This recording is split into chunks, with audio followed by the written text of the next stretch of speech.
Good morning. Hello. Oh, motherfucker, come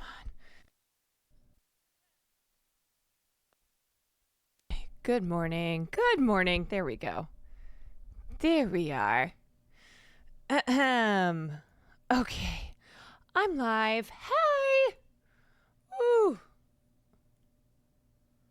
Oh.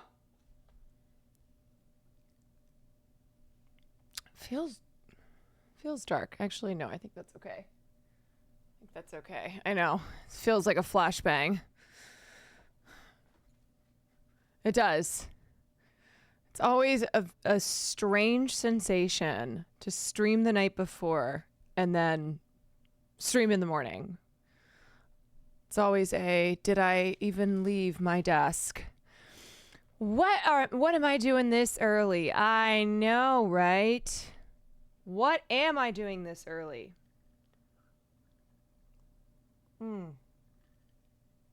It's a very good question. Where's my phone? I am streaming this early because I am going to be leaving for the airport in a couple hours. So I thought I would just do a short stream, because I don't know.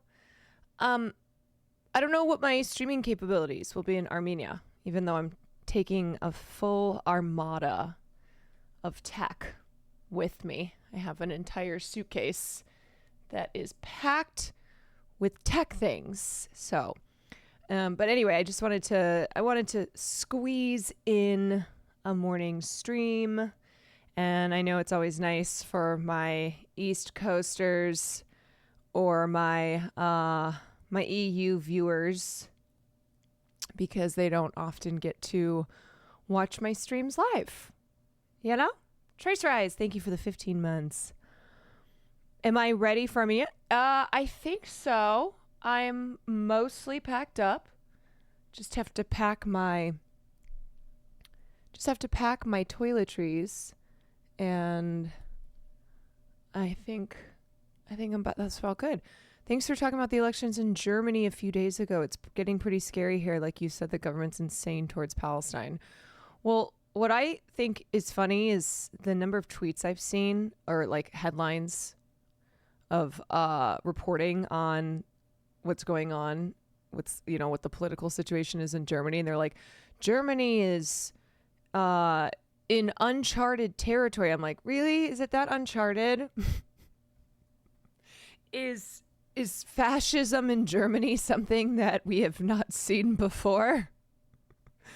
Are we really going to use words that make it seem like, where did this come from? We've never had this before. Yeah, fascism in Germany, no way. What? I saw a news clip about the Youngs doing check fraud at ATMs. If Gen X and millennial parents really not taught the kids how checks work. Oh yeah, I briefly saw something on that, but I didn't look into the full story. The Youngs are doing check fraud. Oh, makes me feel nostalgic, The youths. Ligmanut, thank you for the 13 months.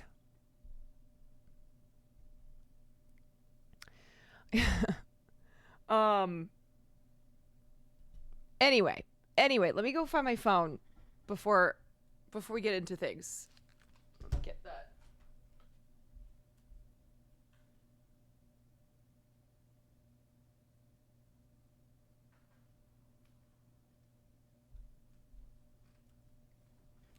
There it is.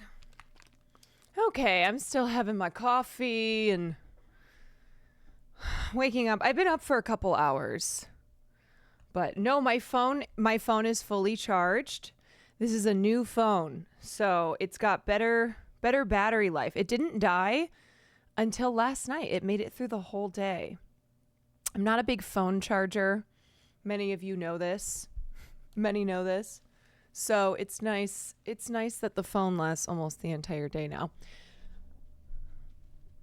The youths really need to watch Catch Me If You Can. I mean, everybody just needs to watch Catch Me If You Can.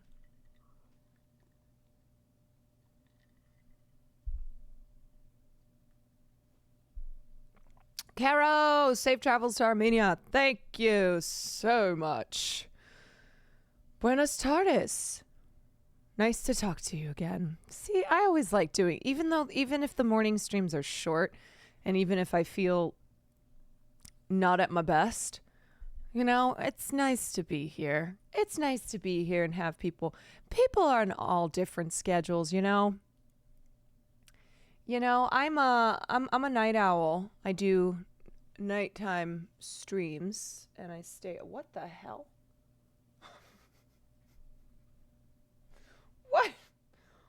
What is happening? This is the hair that I have in the morning. This is, if you get me in the morning, this is how it is in the morning.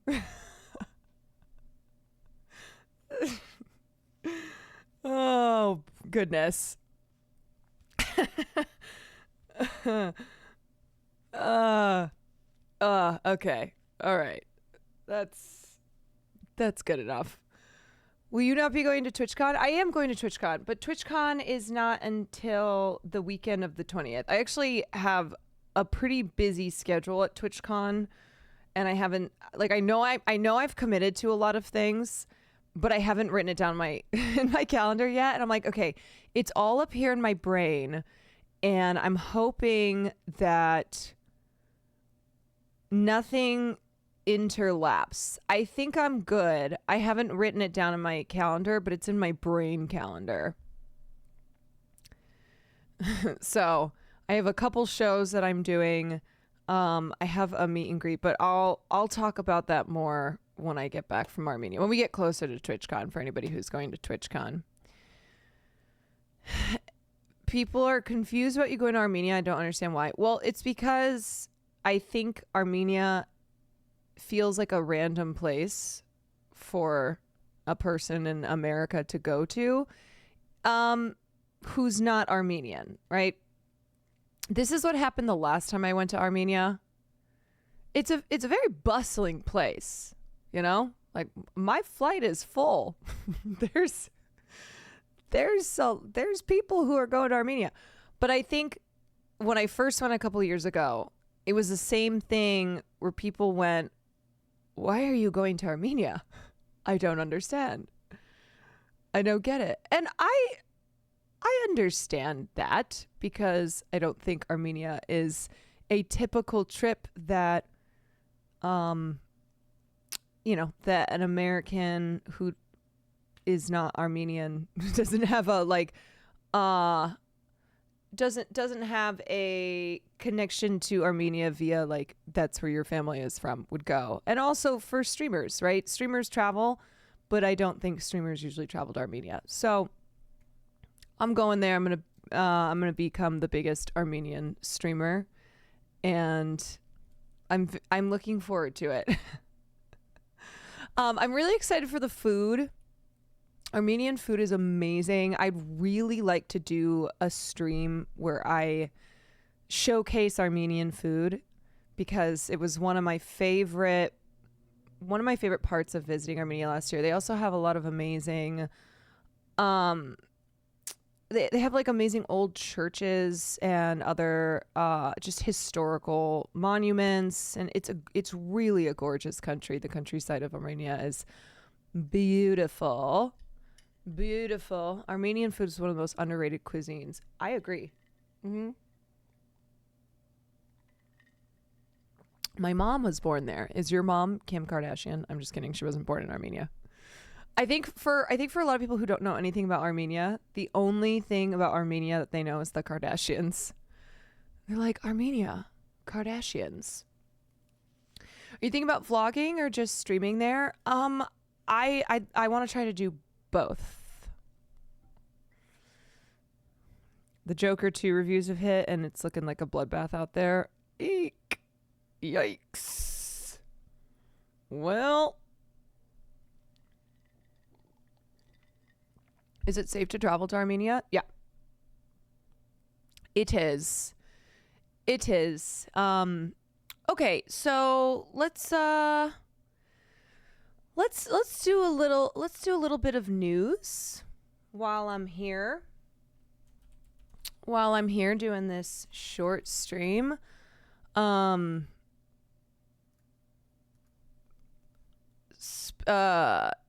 I saw.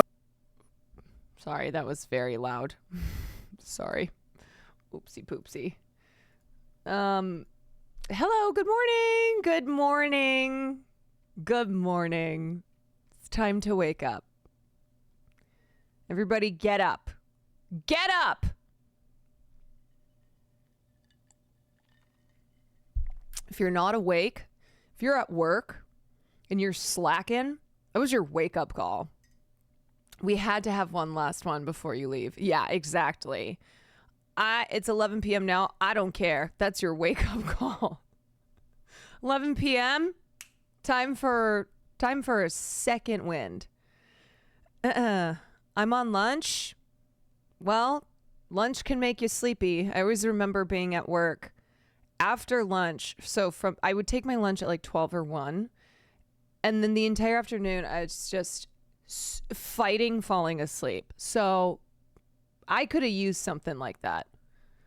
I could have used an ear explosion. Yeah, the after lunch time period was always one where it was a big struggle. It was a really big struggle. Especially if like the office was warm. You're just sitting there, you've eaten lunch. It's like 3 in the afternoon. You're like, oh my God, I have 3 more hours till I can leave. It's Monday. It's the start of the week. You're just fighting the sleeps. The home stretch. All those ideas you had of going to the gym after work. You're like, forget about it. I just want to get home. I just want to get home and sleep and rest.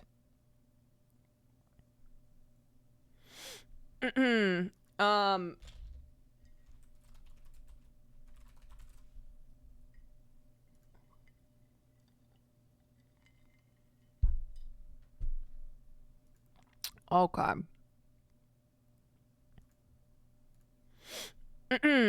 Somebody once told me Armenia is to Russia what Israel is to America. What does it even mean, though? I mean, I think maybe they would say that as like far as military cooperation. I would not say that's really accurate, though. One, I mean, Armenia is a totally militarily, Armenia is very different than both Israel and America are. But Armenia was previously part of the Soviet Union, if you do not know, and they achieved their independence in 90 or 91, I think. But anyway, maybe that's why somebody made that connection there. He was saying Russia supporting some war with Azerbaijan or whatnot, and it was messy. The difference being, though, is that Armenia is not the aggressor. You know, Armenia is not the power in that region. When you look, look, my historical knowledge of that area it's give and take, but of course you have, Armenia is surrounded by Azerbaijan and Turkey, and we all know what Turkey did. And Azerbaijan has also been has also been an aggressor towards Armenia. Turkey, oh Turkey, the thing, the Armenian genocide. Google says Armenia and Russia are both members of a military alliance, the Collective Security Treaty Org. Yeah, the CSTO. along with 4 other ex-Soviet countries, relationship that Armenia finds essential to its security. Yeah, so again, I would say like a big difference between Israel, America, Russia, Armenia is that Armenia is not a military aggressor in the way that Israel is in that region. You guys remember when I learned Turkish? I don't remember anything. I don't remember a thing. All right, let's start off by looking at this because I saw this TikTok this morning. Speaking of travel, I saw this TikTok this morning and this feels criminal to me. And I can believe, but I can't believe that this couple makes TikTok videos admitting to bringing their sick child into public spaces. Oh, merhaba. Yes, merhaba. I do remember that now. Merhaba. Judas, thank you for the community sub. Okay. A couple of hours before a long flight to Thailand, my 1-year-old son's temperature rose to almost 40. That is so dangerous. 40. I think it's supposed to be 104. Or maybe it's Celsius. My husband and I even wanted to cancel the flight, and our tickets would have been wasted, and the trip that cost us $3,000 would have been wasted. Yeah, you should have. I hate that they... What is this song? We managed to bring down the temperature, and we were so worried about how the baby would feel on an 8-hour flight. Yeah, that's so dangerous. For a baby?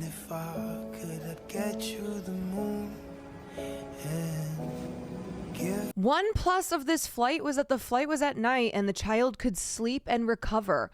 That's not... So it is 40 degrees Celsius. Okay.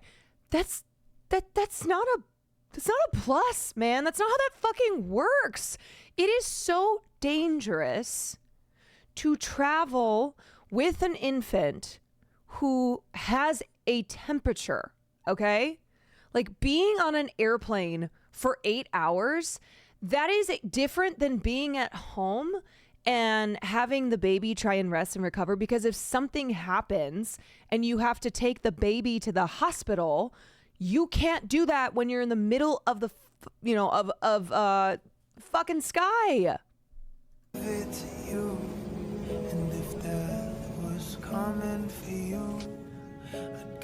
Oh my God. And didn't mask the child, of course. But the flight turned out to be difficult. No shit. The baby kept waking up and crying. Dragon Llama, thank you for the 19 months. Yeah, babies who famously do so well on planes when they're healthy.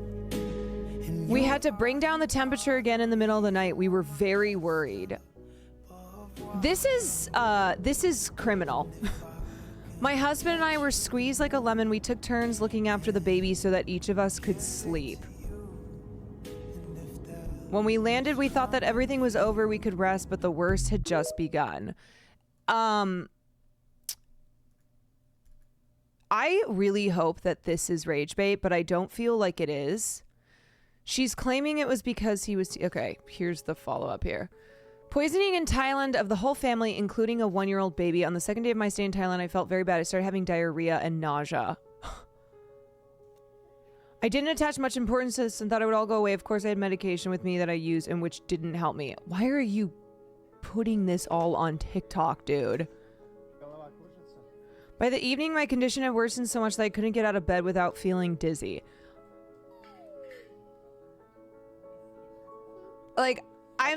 Meanwhile, by the evening, my husband and baby also started having diarrhea. I'm sorry, the baby was sick before you went to Thailand. Why are we acting like, oh, I got to Thailand and then everybody got sick? Maybe you and your husband got sick in Thailand, but the fact that you were immediately sick in Thailand and you brought a sick baby, shut up. Yeah, trying to pin this on like, oh, I went to Thailand and got sick. But they felt fine. My husband refused medical care for himself. I also had all the necessary medications. Since I felt unbearably bad, which gave me an IV drip and I instantly felt better, but some symptoms never came back. They gave me some recommendations and medication for 3 days of treatment. I hate these people.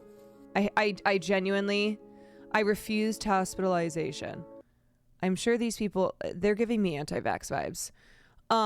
Here's why I think it's maybe not rage bait, and I think it's a couple who genuinely are criminally negligent of their child and of other people and towards other people and children. This is another TikTok. Brought 11-month-old son to children's birthday party with chicken pox. Bro, why are they posting all of this online, first and foremost?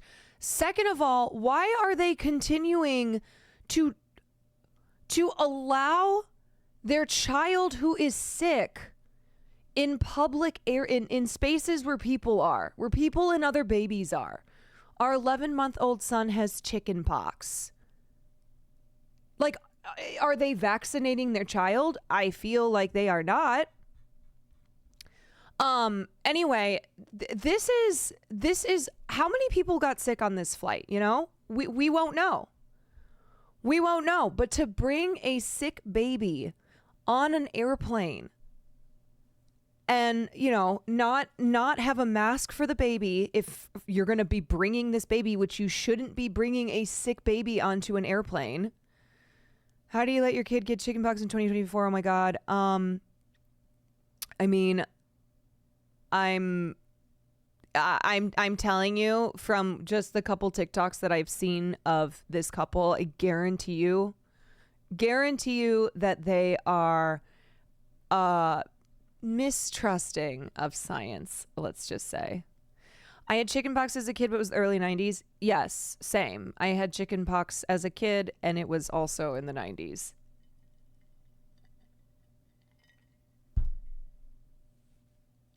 Because contact tracing is dead and gone there. We have no idea how many people they infected. Yeah. I just feel like I feel like this type of like TikToks, like these TikToks should be used as evidence of crimes being committed by this couple. This is child abuse, okay? Like, I'm not even being dramatic here. This is child abuse to do this to your child. And it is also it could also be like labeled as manslaughter. If somebody on that flight got sick because of them negligently bringing their baby, and if somebody got sick and died, like somebody who is immunodeficient, whatever, they have they have health issues that are not even health issues, whatever, like this happens, who knows what this child is sick with. We just know that this child is sick. And anyway, this enraged me this morning. I can't believe people post this stuff online too. Where's the fucking common sense? Getting sick in a closed space with recirculation for 8 hours? No. Yeah. The other day I was sitting next to a guy. Melody, thank you so much for the 15 months. And LaBallin, thank you for the 11 months. The other day I was on a flight and I was sitting next to a guy who was clearly sick. He was like doing that nonstop coughing, and there was nowhere for me to move. And it was, I know I told you guys about the chip incident, and that was really, really bad. But like this was horrible because for the entire flight, I think I was wearing a sweatshirt, and I hid under the sweatshirt to provide a barrier between this guy. I had a mask on, and I put my sweatshirt up to provide a barrier, but I was this close to him, and there was nowhere else for me to move on this flight. And this guy was just like coughing and like getting his fucking germs all over the place.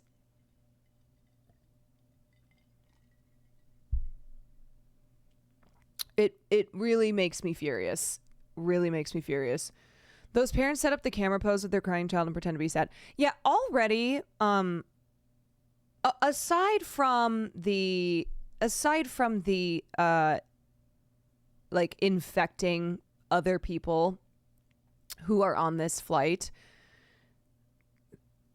the videoing your child as they are extremely sick and videoing yourself in Thailand as your entire family is sick, this needs to come to an end.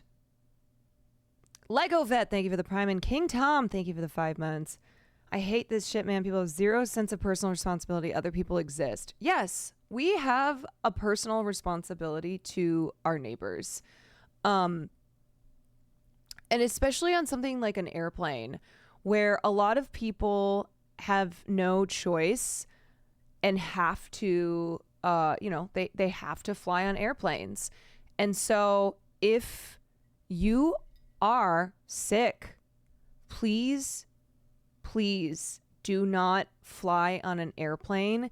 And if it's something where, like, I don't know, whatever, if the circumstances are that you must fly, like there's no other choice, maybe, I don't know, I don't need to give hypotheticals, then you need to mask up, please. Cutie with the 5-head move of never fly. Yeah, please put a bubble around yourself. Like, make a bubble.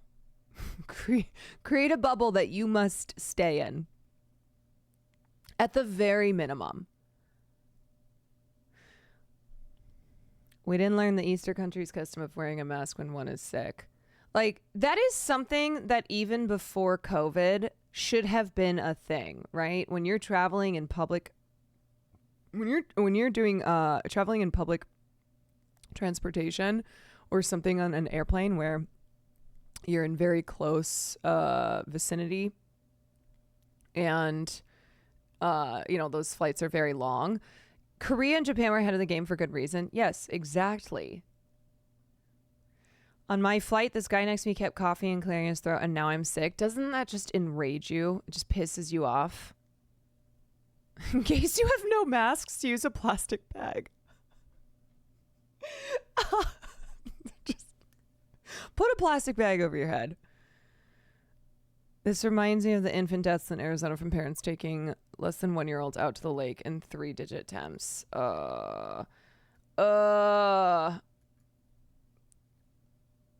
Man, I know being a parent, I don't know. I know, not because I'm a parent, but I know that being a parent is hard. And I know it's something where people will always judge you, and there's no such thing as being a perfect parent. But there's a difference between being, negligent and doing what amounts to child abuse and being an imperfect parent. Like, parents who are doing things that are dangerous for their children. Yeah, where they are criminally negligent.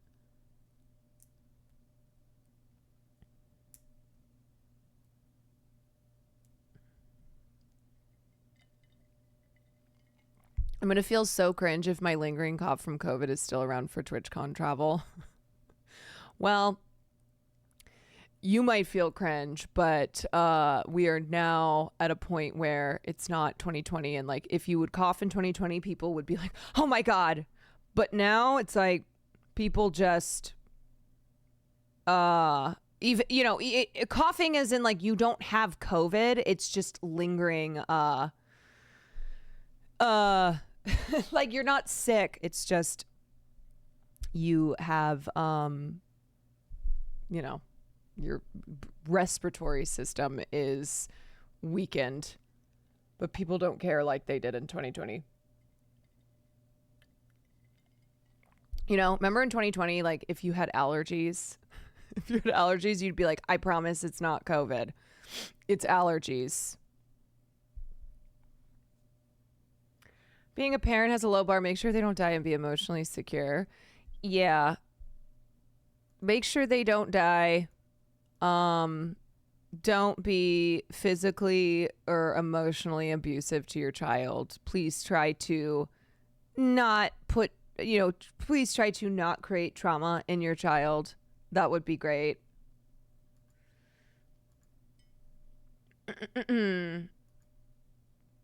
let's not do trauma in children if we can help it.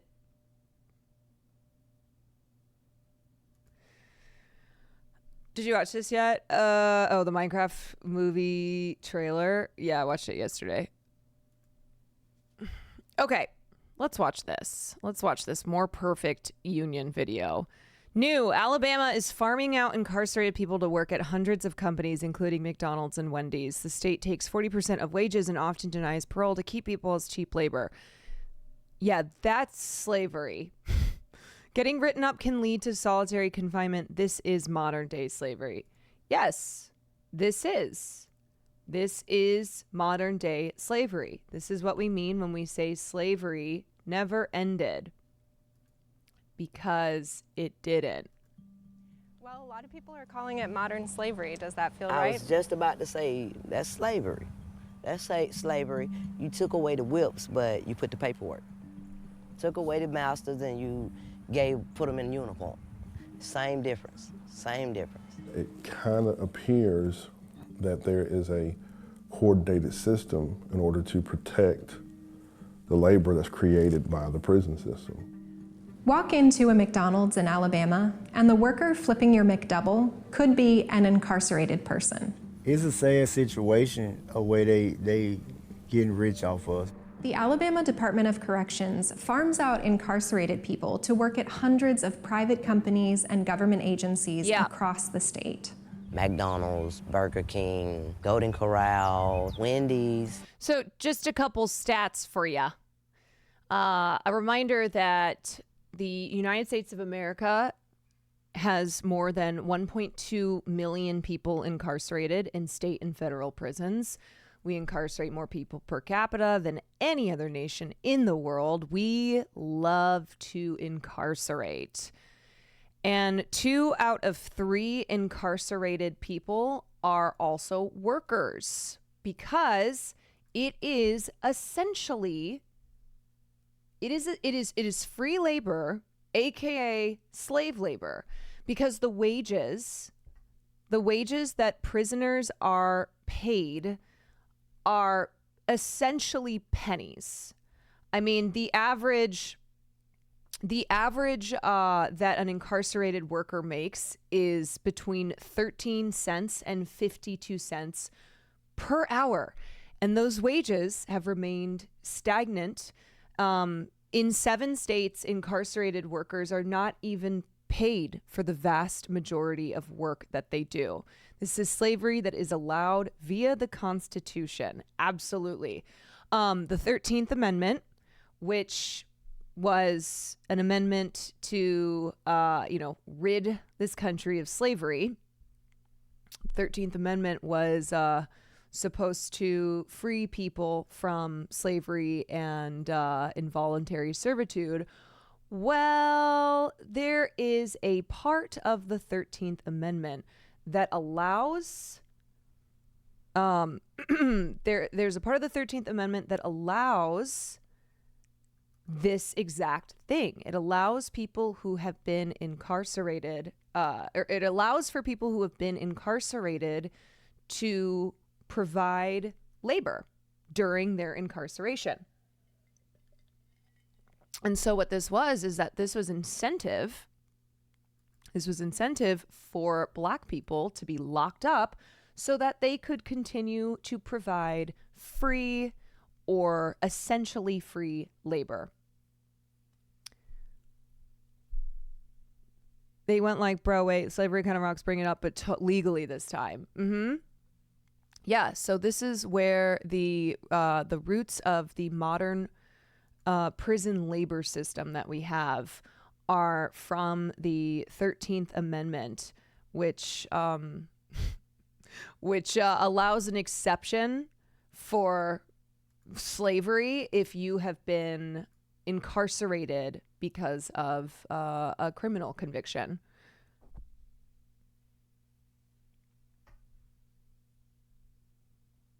In my country, when people are incarcerated, they sometimes are allowed to leave to go to work so they don't lose their job and their whole security and house. They're allowed to keep their wage. This is, however, a whole other level. Oh, yes. And this is what this is something that further contributes to families of people who have been incarcerated falling further into poverty.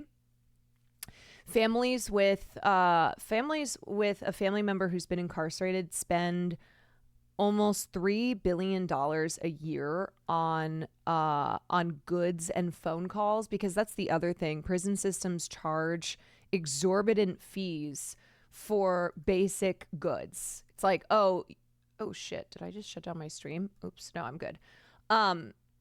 It's like, oh, you need medical care, you need you need toothpaste, you need body wash, you need to make a phone call to your loved one. Yeah, we're going to charge you exorbitant rates for these basic necessities. And so not only are workers or are incarcerated people being forced to work for pennies on the dollar, and then of the money that they make, most of it is taken by the government. So it's like, oh, we're paying you, but we're also taking the majority of these wages, and the cost of being incarcerated is very expensive. Like, the cost for taxpayers, but also the cost for family members and for those who have been incarcerated. And it is a vicious cycle. Absolutely. And because incarcerated workers produce so much profit for state governments, for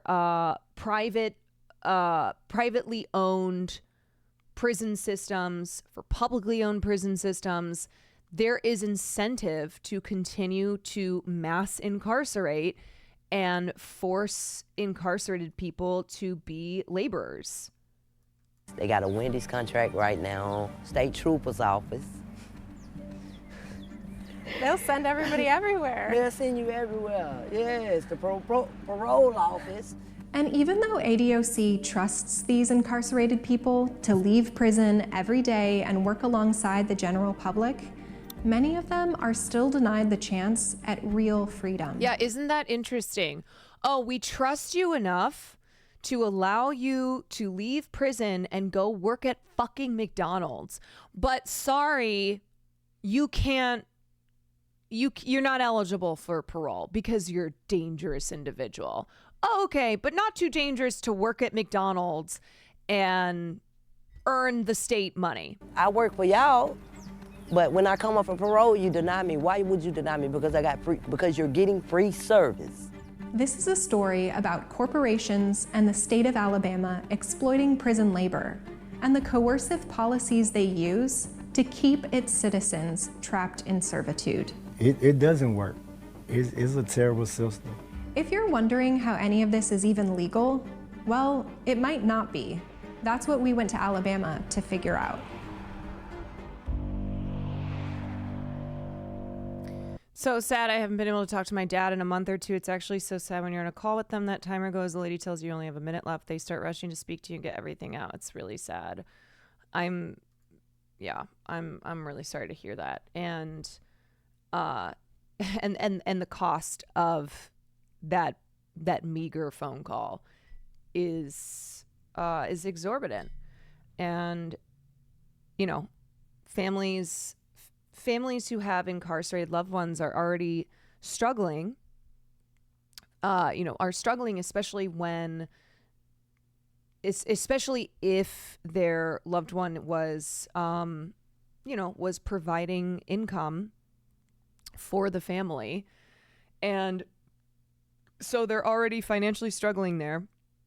And then they have to step in and help financially support their loved one who's incarcerated because of how much basic goods cost in prison. Like a lot of a lot of families are forced to go into debt and to be able to afford things like, like toothpaste. So yeah, could you just describe like how long you worked here and? I was here 18 months. I ran their kitchen by myself. That is insane. From 8 to 5 every Tuesday through Thursday. Wow, Yeah. that sounds like hard work. It was. Elizabeth Thomas was in the Alabama Work Release Program for 5 of her 15 years in prison. So they had a combination of incarcerated people and free world people. Yes. Did you feel like there was a difference how they treated? Oh, most definitely. We work longer hours.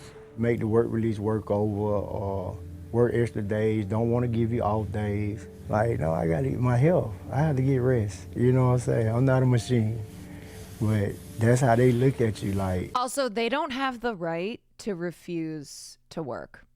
Like, that's also what's part of the 13th Amendment. When you are incarcerated, you lose the right to refuse to work. And that is why this is slavery.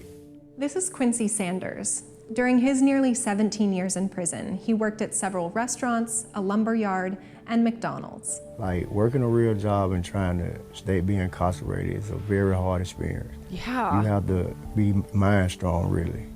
Alabama has one of the most overcrowded and deadly prison systems in the United States. Even the Justice Department found conditions there to be unconstitutional. In 2023, almost a person a day died in Alabama prisons, which is almost 5 times the national average. They might get beat to death. People beating folks with sticks. They breaking broomsticks, making little billy clubs. People in there stabbing each other. People in there doing drugs. People in there almost about to die. They're not giving you no.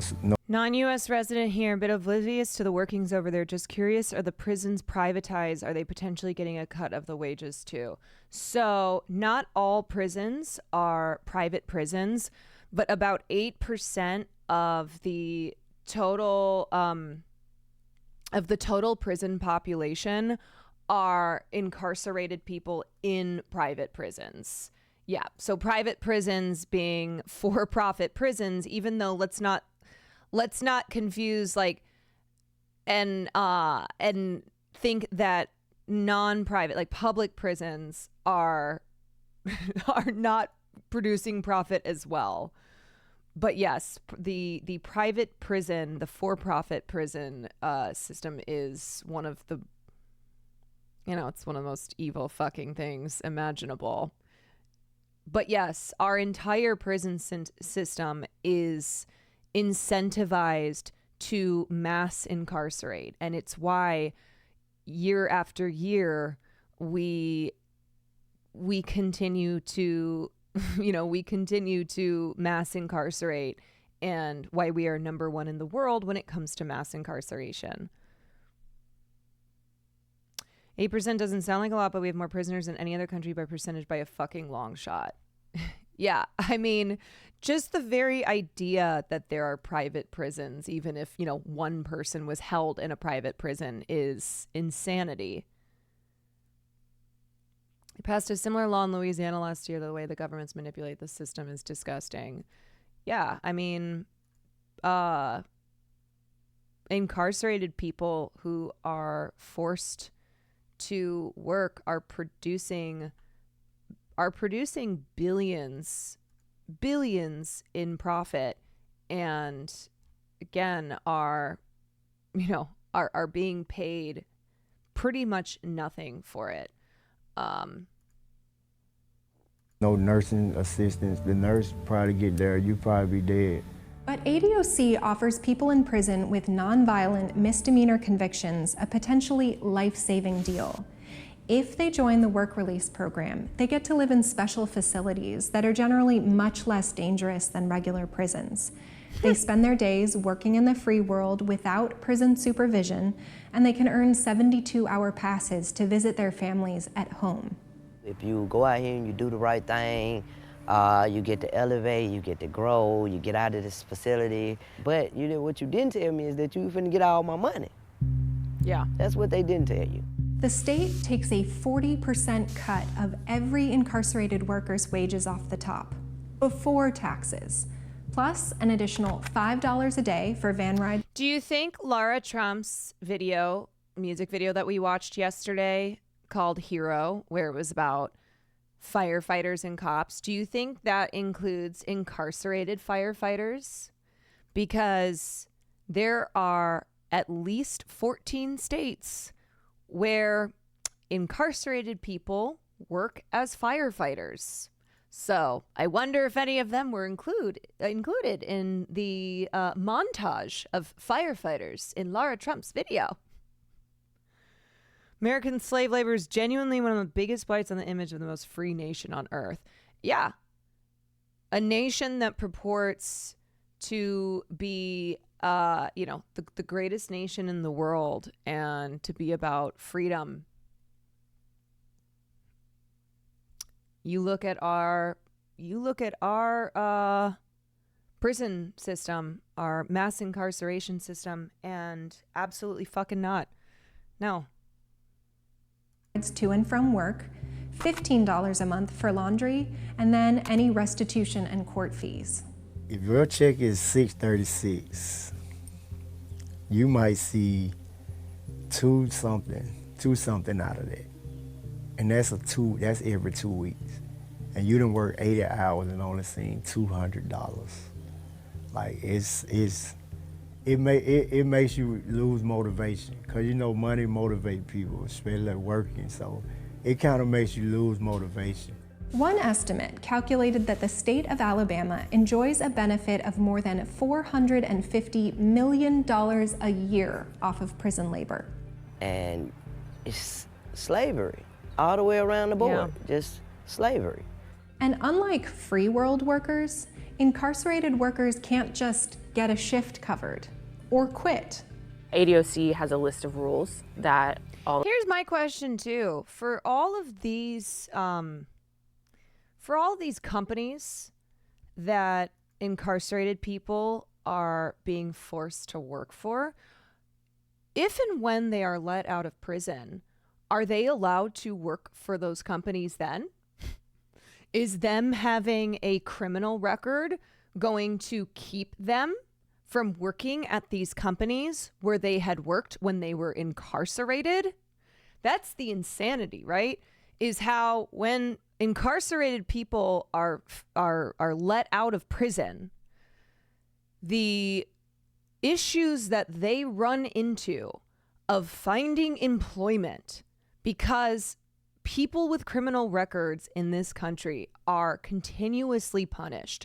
We make it very difficult to escape the cycle because of how we continue to punish those with a criminal record after we have set them back into the world, back into society, And yet it's not a problem when they're incarcerated. It's like, oh yeah, no, we'll have you do road work. You can work in government offices.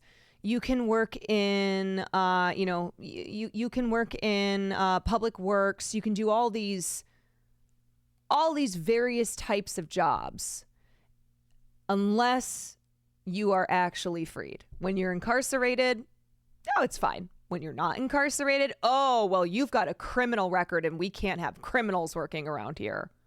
All incarcerated people are expected to abide by rules like don't have contraband, be in your bunk at the required time, and rules like don't refuse to work. That's a rule on the books. CJ Sandley is one of the attorneys behind a recent lawsuit filed against ADOC. They can't even list as work on a resume. Folks can face if they get written up for refusing to work include solitary confinement, losing access to phones, tablets, visitation, access to their families and loved ones for like 30 days, 60 days. Being required to do more work inside the prison walls for free, Billy, under what's threat of up? punishment. I want to talk to my family. I want to be a part of my family, and you're telling me that if I don't go and do what you want me to do at these jobs, work as hard as they want me to do, if they need me 7 days, you want me to go there 7 days. If they need me 80 hours, you want me to work 80 hours. If they want me to turn around and come back and do a double, you want me to get up and you want me to be available to do all this. But if I decide I'm tired, Lord forbid if we got sick. I talked to Reginald Burrell, who was injured when an entertainment Here's another stat for you. Prisons spend less than 1% of their budgets to pay wages to incarcerated workers and spend more than 2/3 of their budgets to pay prison staff. It's not good.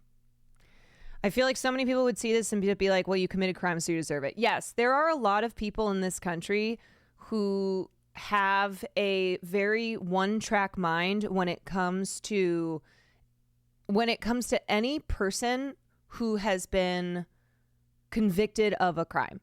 Like there are people who believe that if you have been convicted of a crime and they don't take into consideration any circumstances, right? They don't care about they don't care about systemic issues. They don't care about things like poverty, the cycle of poverty as it relates to poverty as it relates to crime and repeat criminal offenders. They don't care about any of that. It's simply if you have been convicted of a crime. They don't care too about like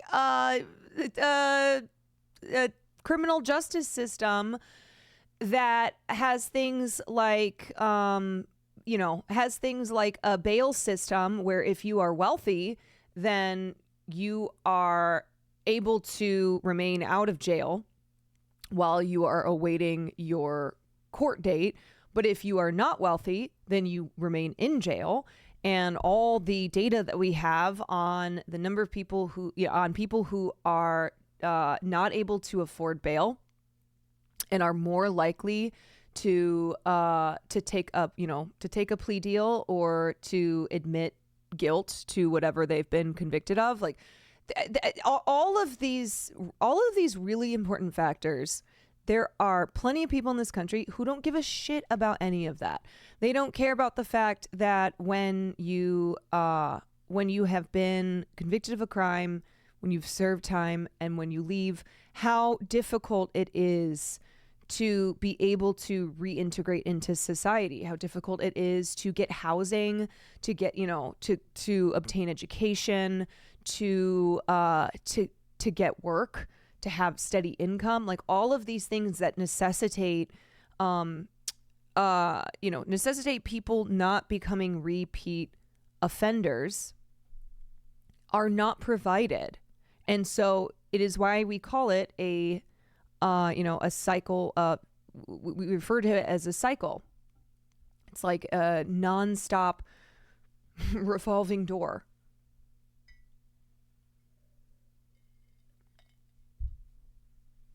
Criminals are seen as subhuman regardless of their intrinsic humanity. Yes.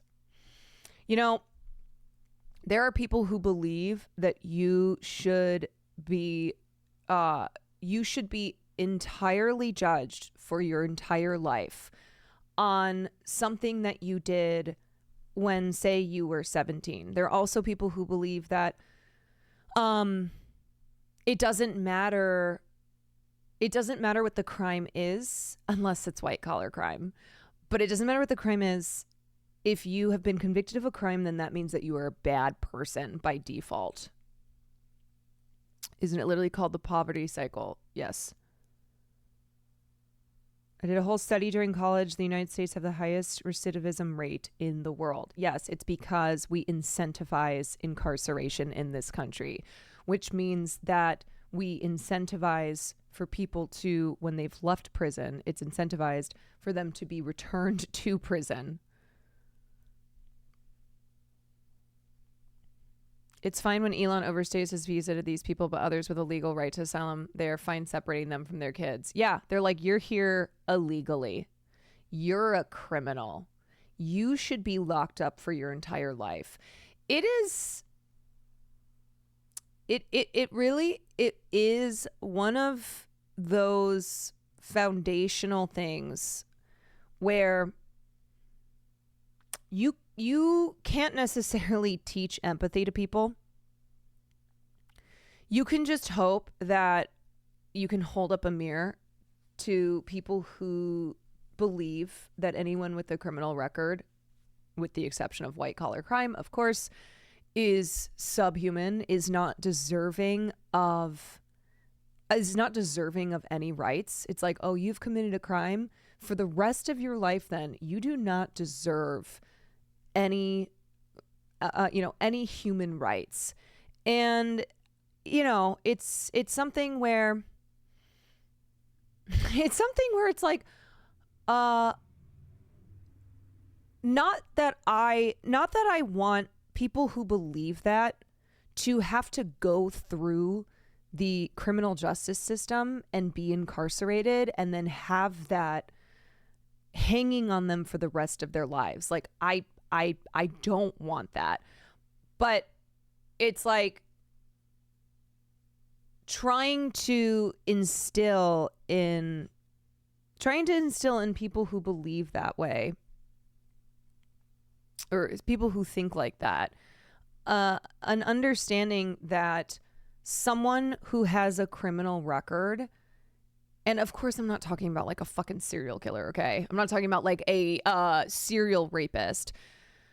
I'm talking about most people who are mass incarcerated and are most people who are incarcerated and are not incarcerated for violent crimes like homicide. But anyway, just trying to help people see that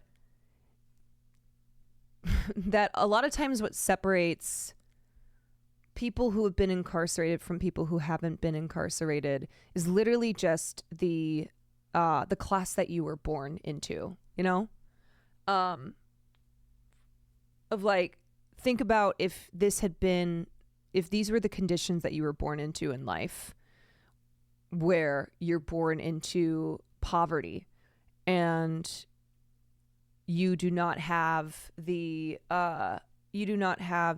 social safety nets, and you do not have the resources to help you escape that cycle of poverty. And so that cycle of poverty leads you into the criminal justice system and leads you into a lifetime of being incarcerated.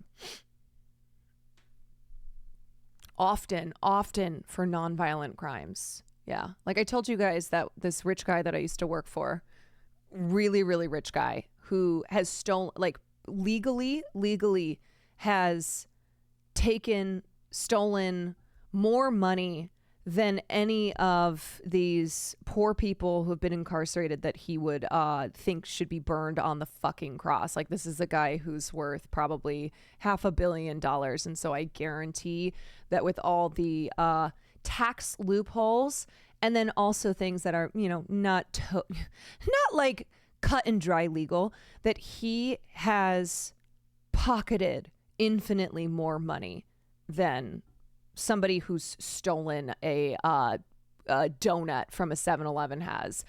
And in his mind, he said to me that somebody who steals from a 7-Eleven should like be imprisoned for life. Like he felt so strongly about a homeless person stealing a 6-pack from a 7-Eleven, and how that is one of the like greatest issues that our society is facing. Oh yeah, he was a piece of shit, in case you can't tell. In case you can't tell. Center fell on his head at the private furniture manufacturing company where he worked through ADOC.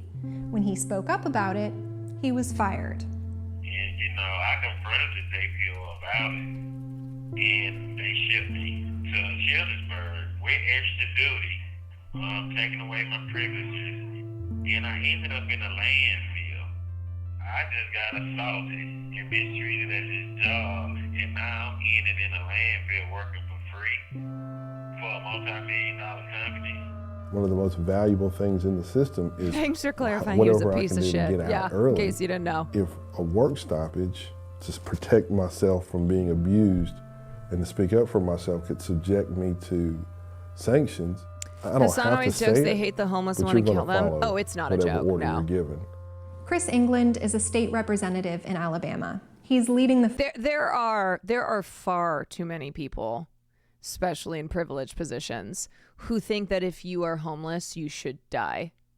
They genuinely believe that being homeless is a sign of individual moral failing.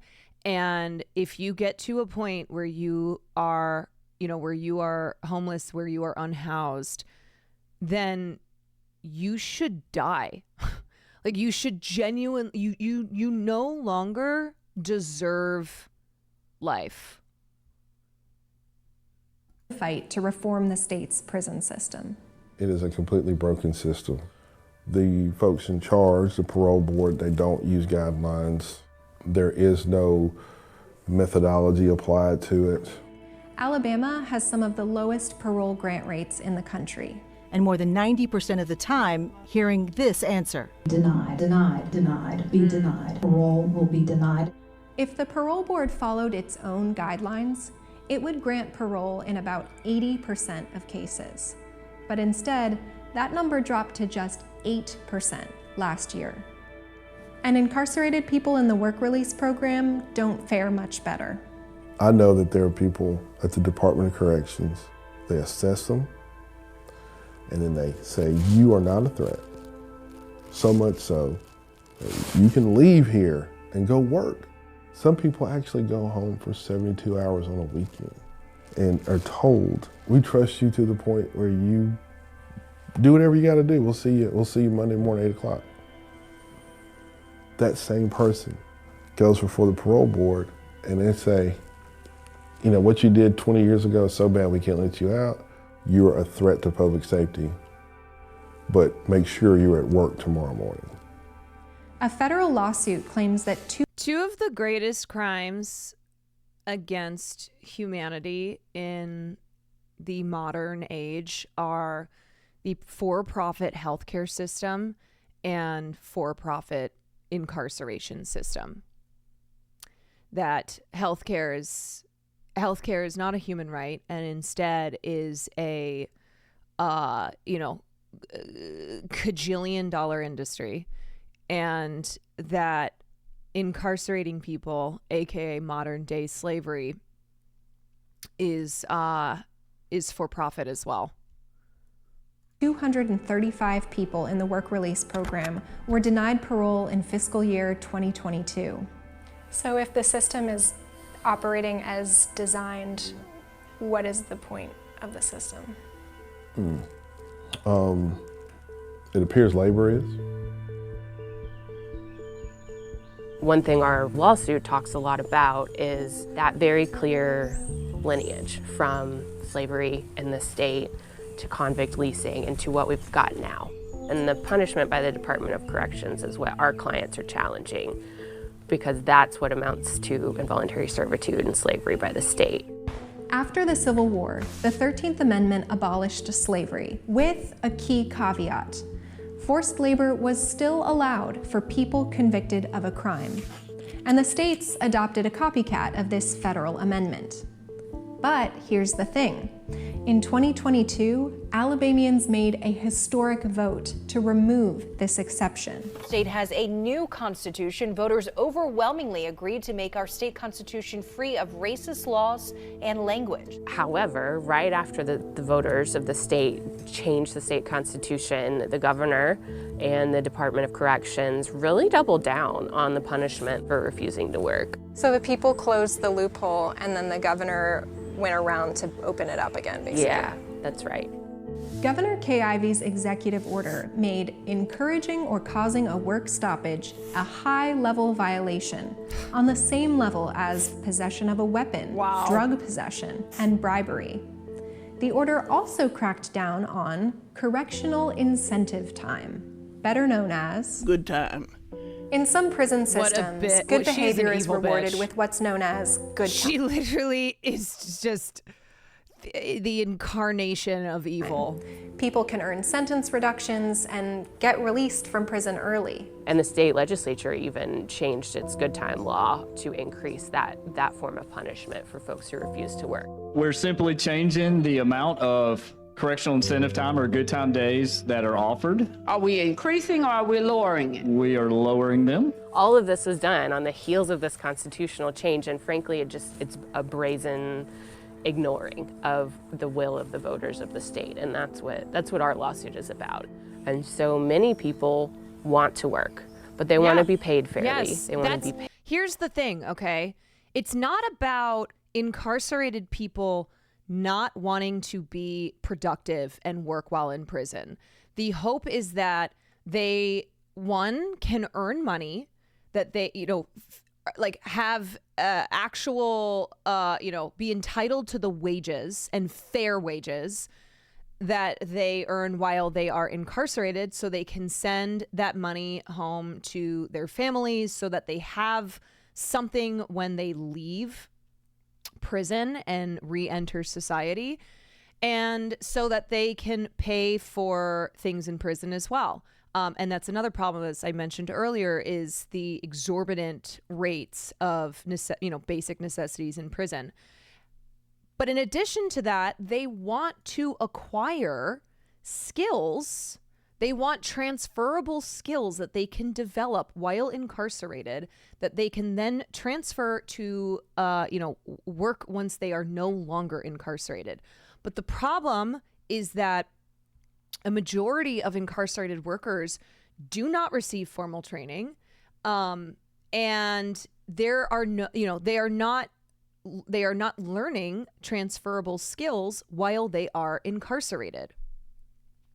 And so these are just dead end jobs, So to fix, to fix this problem here, I mean, one, burn down the whole fucking system, but it's not keeping incarcerated people from working. It's allowing them the right to earn fair wages, to not have the, to not have like 80% of their wages taken from the state, and to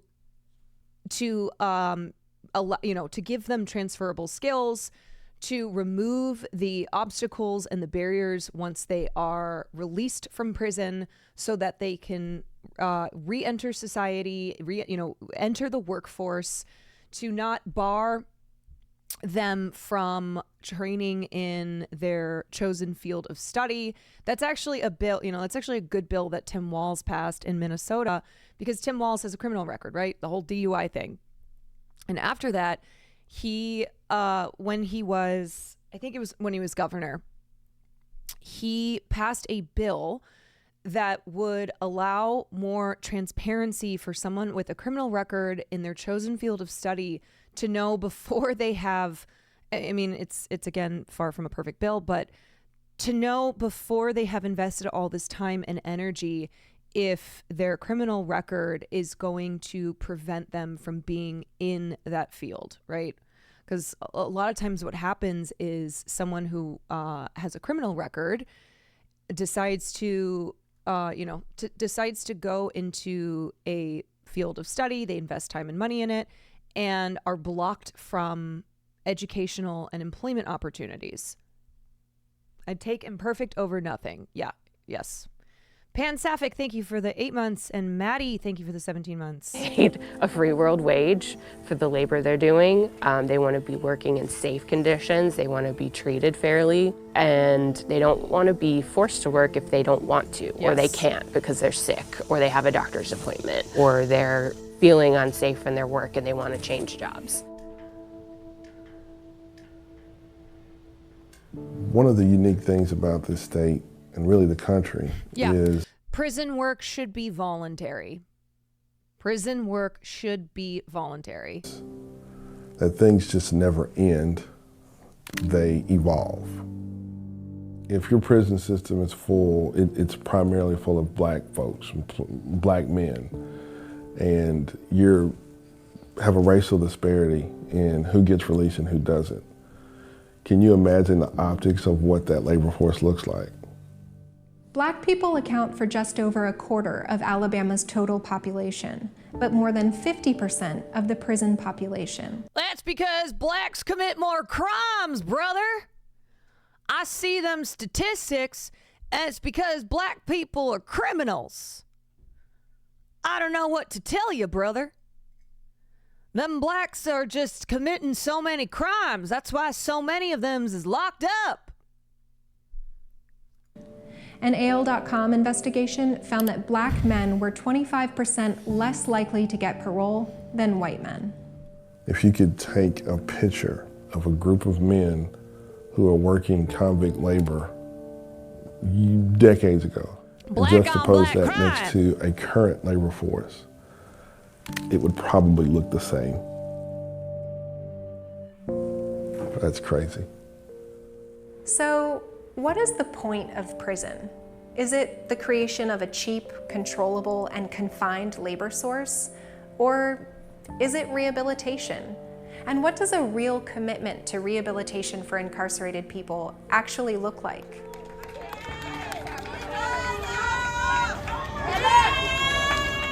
I wish they'd strip that name off of that Alabama Department of Correction. I wish they'll take correction out of that and just say Alabama Department, because ain't no correction. Ain't no correction, ain't no structure, ain't no discipline. You discipline me to do what you want me to do, not the law. Not to come back in society and be able to live off of what you taught me. That's not what's going on. If I lived off what DOC taught me, I'd still be a criminal. Because they want that paycheck. They want me to come back in tomorrow. They want me to, because they money keep flowing. It's no correction. We need to start correcting. We need to start loving. We need to start teaching.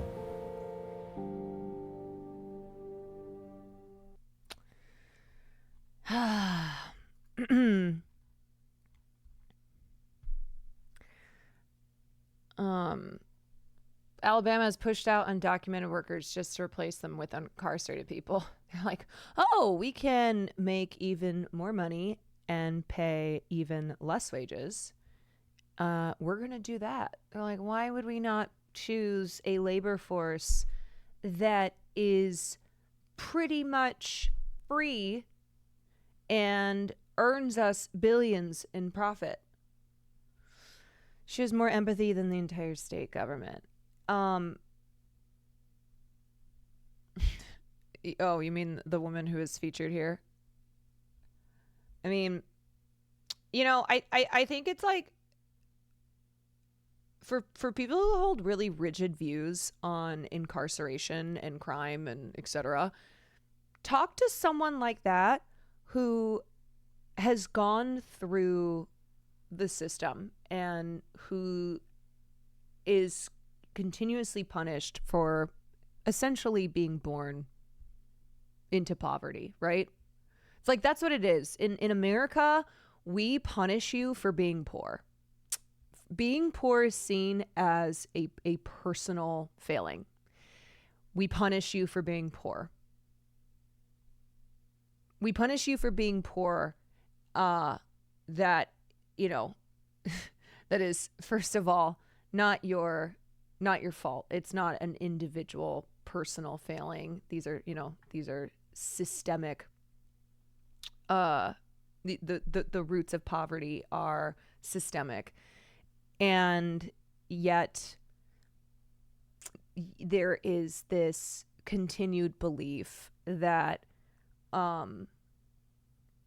that poor people are poor because of their own doing, and that if you are poor, you do not deserve rights and you do not deserve a life of dignity. Yeah. Stop being poor. Just don't be poor. Just don't be poor, y'all. Gremlo, thank you so much for the raid. Thank you. Hope you guys had a good stream. We are just doing a quick little morning stream here before I head out of town. What do I want? What do I want to do next? How much time do I have? I can probably cover one more thing. Let's see.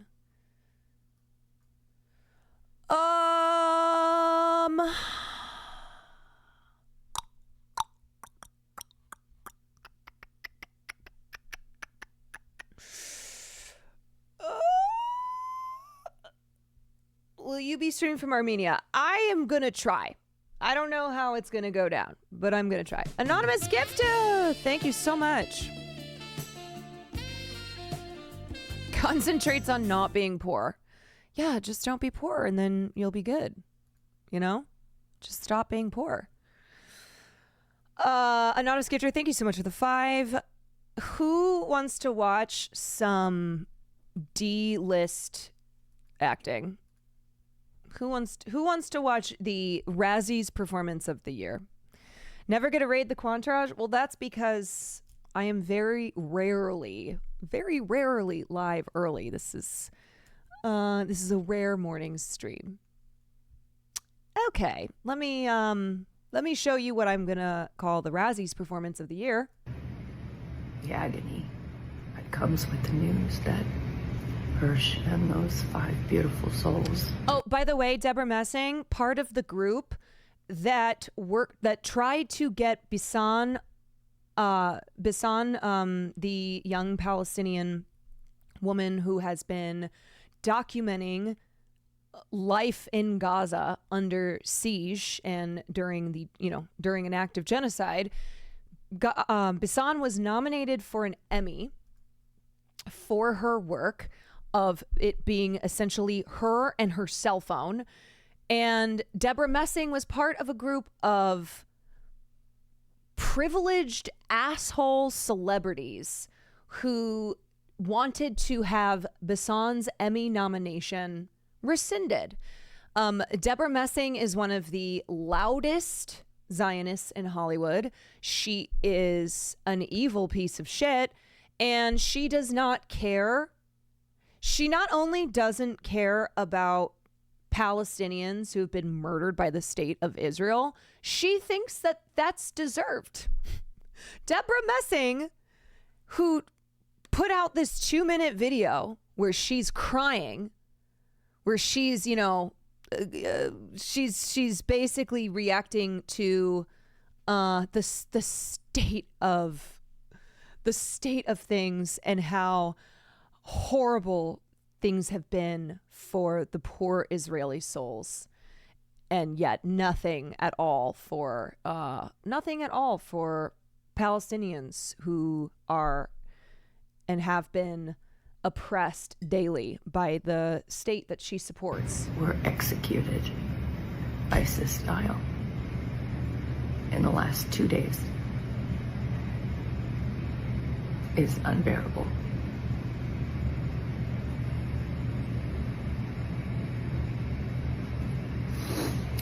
After Rachel and John.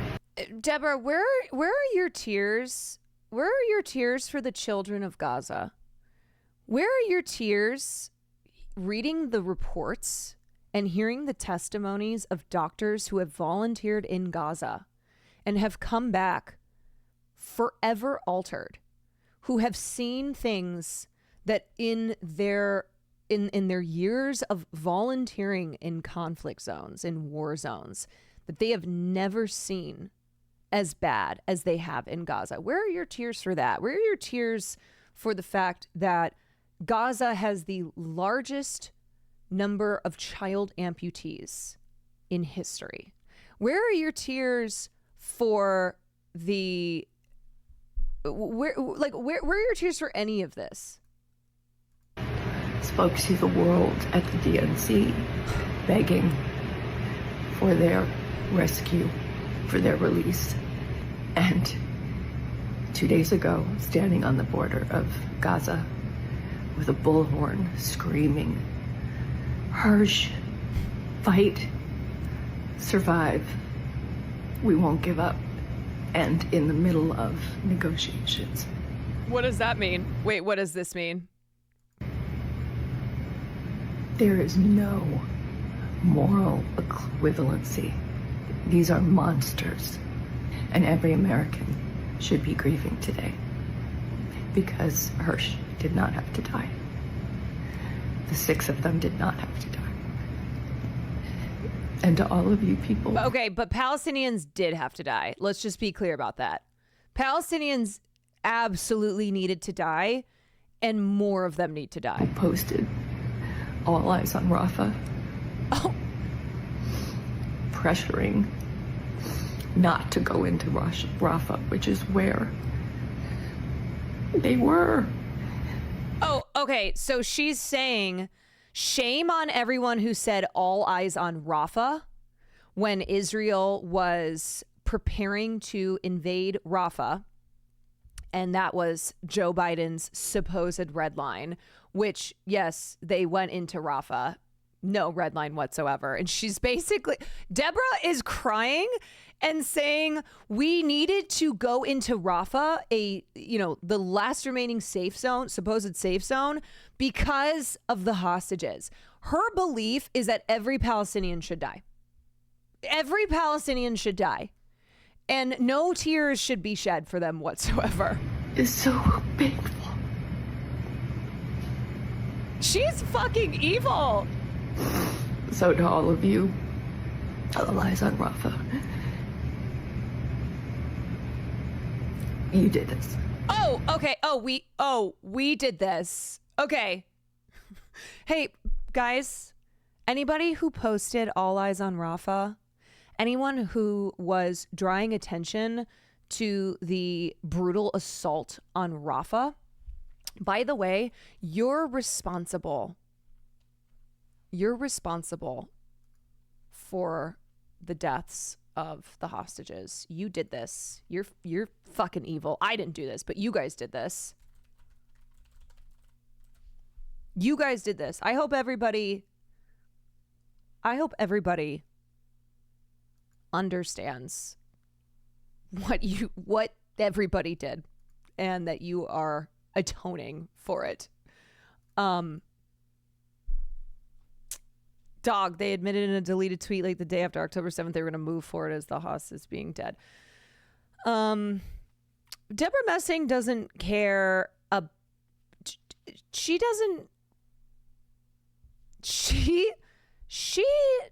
doesn't care about anything other than Israeli supremacy.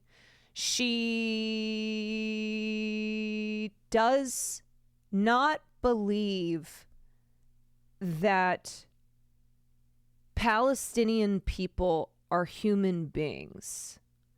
Like, it's not just that she doesn't care about Palestinian lives. She actively believes that Palestinians don't have the right to life. Like, there's a difference between someone not giving a shit about Palestinians and then someone like Deborah Messing, who continuously demonstrates that she thinks Palestinians do not deserve the right to life. Like, that's what Deborah Messing believes. She believes that they do not deserve to not be genocided and that they do not deserve, that it is morally wrong for them to document the crimes that are committed against them. Yeah. Wow. And you want to know the thing too? Deborah, I mean, I don't really know what the fuck is going on with her career anyway. Like, has she really had that much of a career since Will and Grace and doing a couple of rom-coms here and there? I would say no. But she doesn't, she and Selma Blair and these other psychos, these losers who think that Palestinians should just fucking die. They can say those things and not have to worry about repercussions. Yeah, Will and Grace Liz. Unfortunately, I know several people also think like Messing, it's so gross and hateful. I see these people in a way that'll never be able to unsee. Yeah, it's just also so rich. It's so rich that people like Deborah Messing will act this way and are making these TikToks from their multi-million-dollar mansions in Los Angeles. It's like in the beginning of the genocide when Jewish Zionists would be like, Jews are not safe, blah, blah, blah. And they would be posting that from like the luxury of a 5-star hotel in New York from an Uber Black. Like, I remember the founder of We Wore What posting a video about how she doesn't feel safe in this world anymore, and how the safety of all Jews is been threatened because of Palestinians continuing to live. And she posted that TikTok in an Escalade. I was like, oh yeah, you sure seem like you're unsafe. Or Noah, what's his fuck from Stranger Things, who kept talking about how unsafe he is. And then there was that video of him and his friends at a cafe putting stickers on each other, putting like hateful pro-Zionist stickers on each other. And I'm like, oh, okay. Yeah, you guys really seem like you're not feeling safe here. Yeah, I can really tell. Zionism is sexy. Yes, those were those stickers. I'm sure some of you have seen this clip, but for those who haven't, I think it's important to show you because this is from the longest running Israeli English speaking podcast. And here's the thing about Zionists. All you have to do to reveal the just fundamental moral depravity of Zionism is have them speak into a microphone. Cursed Northern Lion. Oh my God. Yeah, this is evil Northern Lion. Because in Gaza, maybe there's mass destruction, but there's not massive death. Oh, okay. Or deportation. Right, because again, no number of dead Palestinians registers to these evil fucking Zionists. Like, that's what you have to understand. I don't think for every one of them, they're actually denying the number of dead in Gaza. I think for some of them, for some of the most evil ones too, they will admit to the numbers, but they don't think that it is significant because to them, Palestinians they're vermin, It's like, 50,000, 100,000, 200,000 bugs are dead. Pfft, that's nothing. Like, those are not individual human beings. Or deportation. Anyway, so when you sit on your high horse, and I'm sure, I don't mean to belittle our listeners. We love you guys, but if you're listening to our words and saying, how could they be advocating to, do massive bombing, indiscriminate bombing, how could they talk about killing children? We're not advocating to target children, but forgive us if we don't give a shit. Okay. Really great argument there. Yeah, we're not advocating for killing children, but we don't give a flying fuck. You think we give a fuck about children in Gaza? Forgive us that we don't give a fuck. Everybody there dies. Oh, okay. It's just the way we feel. It's just the way Israelis feel. Yeah. Because, and this is what that's. Yep. So, again, this is the longest running Israeli English speaking podcast.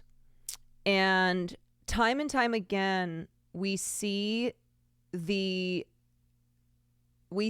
evil of Zionism when Zionists speak into a microphone and express how Israeli society views Palestinians. Sean, thank you so much for the raid. Welcome in, you guys. And here's the thing that we have to keep in mind when looking at the protests happening in Israel.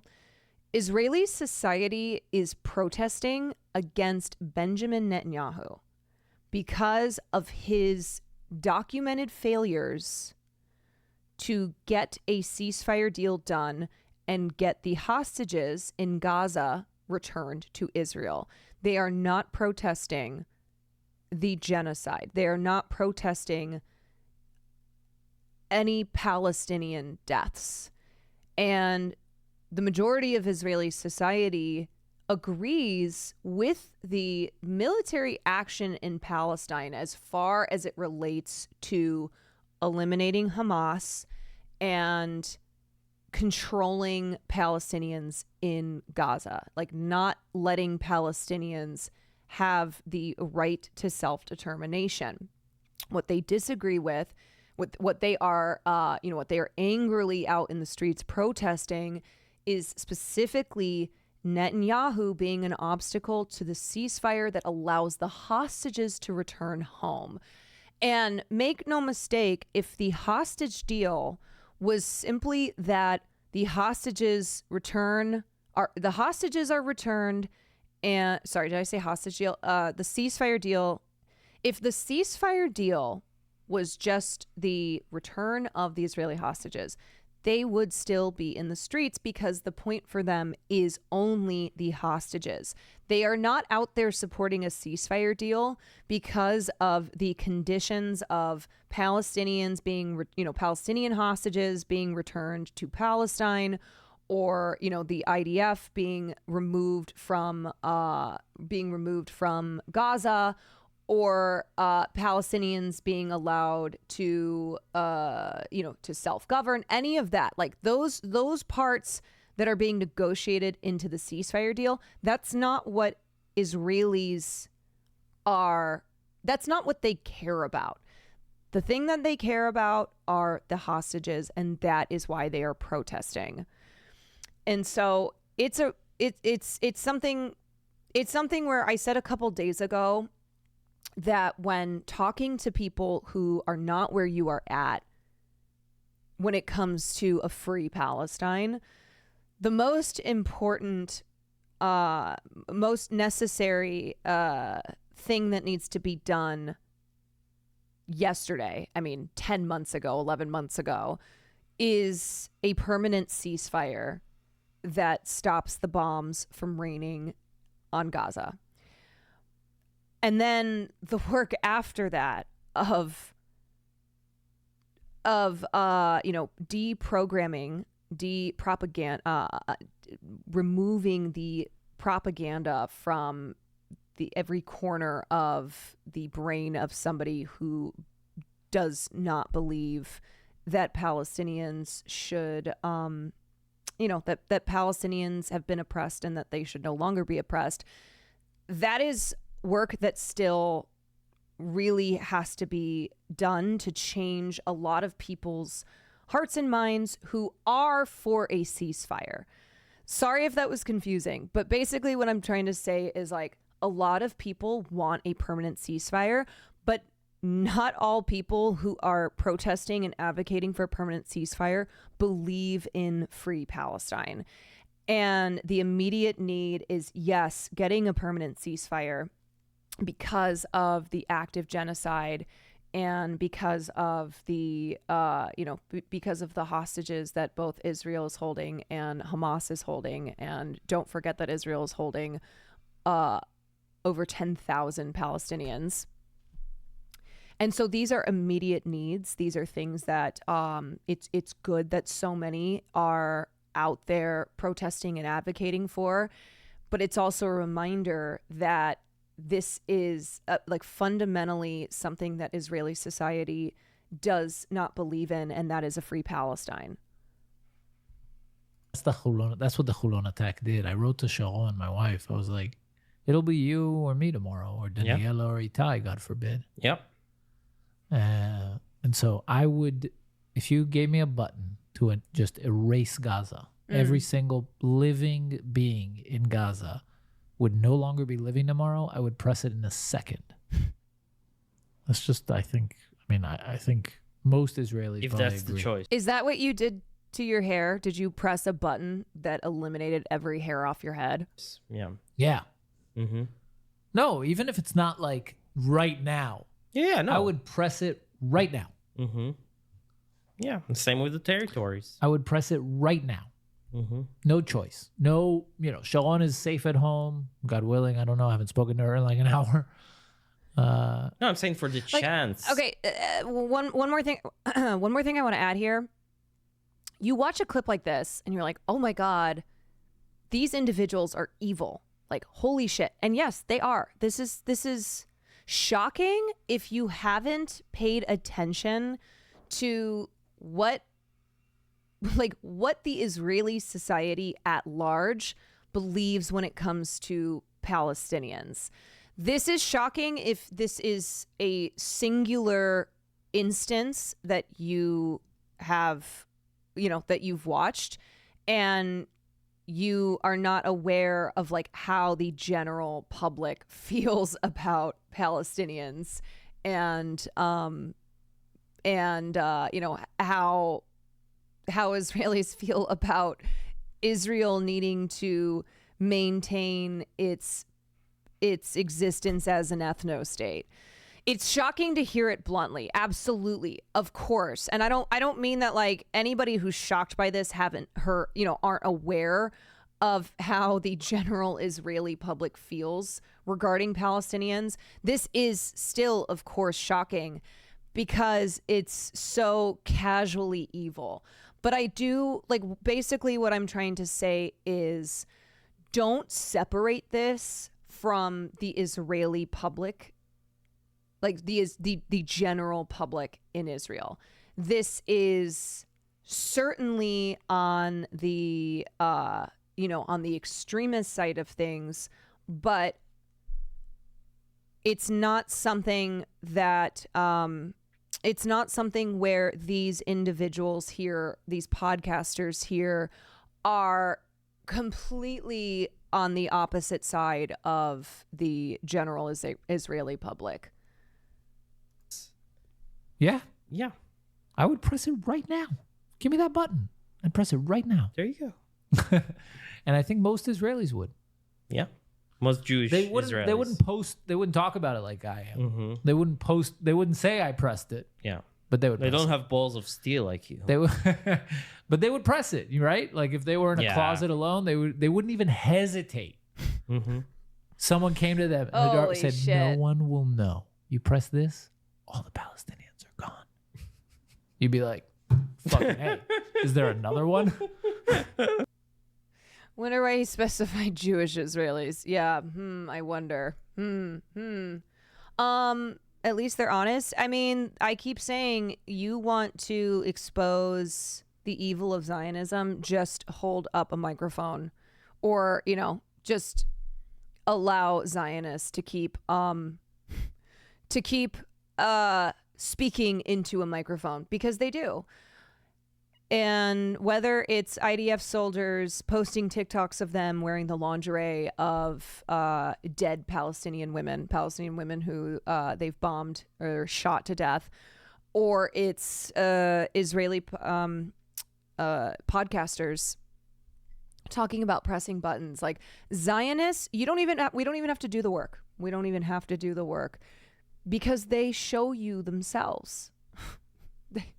They show you, they show the world how morally depraved Zionism is. They are proud of it. Yes, absolutely. All right. Well, sorry, that's kind of a horrible note to end on here, but I need to get going. I need to finish a few things and then head to the airport. I'm like, I wish I had I wish I had a good story that I could end on. But anyway, I will see you guys next, hopefully, when I am in the wonderful country of of Armenia. And if not, then I will be back on September 11th. Never forget. Do not forget 9/11. I will be here. I will be back. I will be flying and returning to the United States of America. Hope you have a good flight with no one eating chips next to you or farting. Thank you. I really hope so as well. I'd like to have a fart-free experience for the 20 plus hours of travel that I will be undertaking. Okay, I'm gonna send you guys